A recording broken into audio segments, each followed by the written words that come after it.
Sup, y'all, bring you guys another video. Just bring you guys my post-fight thoughts of the Dmitry Bivol versus Umar Salamov fight. They recently fought over in Russia. Fight was shown live on the Zone here in the States. You can go to the Zone right now and watch the entire fight there. Or I'm sure the Zone will post up the highlights here on YouTube.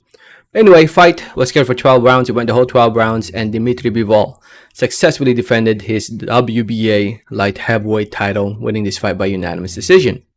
All three judges had it in his favor: 119-109, 118-109, 118-110, all in favor of the champion Dmitry Bivol, who now improves to 19-0, 11 wins coming by way of knockout or TKO.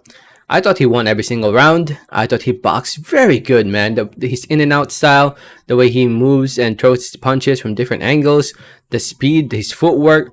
I thought he looked spectacular in this fight. He made the fight look very, very easy against Umar Salamov. Looked like Umar Salamov looked lost. He looked like he struggled. He tried to land that big one punch, but couldn't land it. He landed one or good two punches, but Dmitry Bivol was able to take it pretty well. But yeah, Salamov looked really bad in this fight. Dmitry Bivol made him look very bad. And yeah, Dmitry Bivol is one of the most underrated fighters in the world today, in my opinion. Definitely the number 2 light heavyweight right now.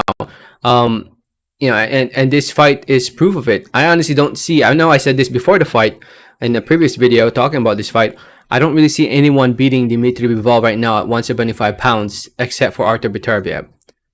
Artur Beterbiev is probably the only one I lean towards to if they fight in the future. But right now at 175, I mean, who's available at 175? Canelo might end up fighting at 175. You never know. Dmitry Bivol is an option. But to my understanding, Bivol will be fighting the winner of Zurdo Ramirez versus Yuniski Gonzalez, who'll be fighting next weekend. So the winner of that fight will be his mandatory challenger. So he might end up fighting the winner of that one. But I'm hoping that he gets a title unification fight. Beterbiev will be fighting soon. Joe Smith Jr. will be fighting soon as well. So hopefully, I mean, they're fighting around the same timeline, so might as well try to make those title unification fights, and maybe the WBA might make an exception to allow a unification fight over a mandatory fight.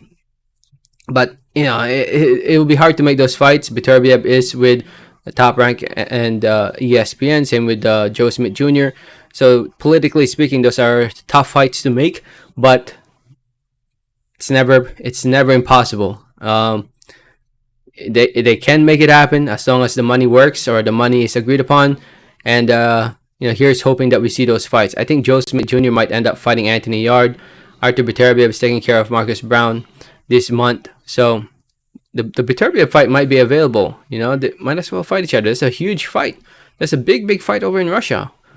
So anyway, and when it comes to what's next for Umar Salamov, I mean, he was supposed to fight Joe Smith Jr. I'm gonna be honest. If he fought Joe Smith Jr., that fight would have been a competitive fight, but he was in there against Bivol, a completely different fighter compared to Joe Smith Jr., and Bivol made it look easy.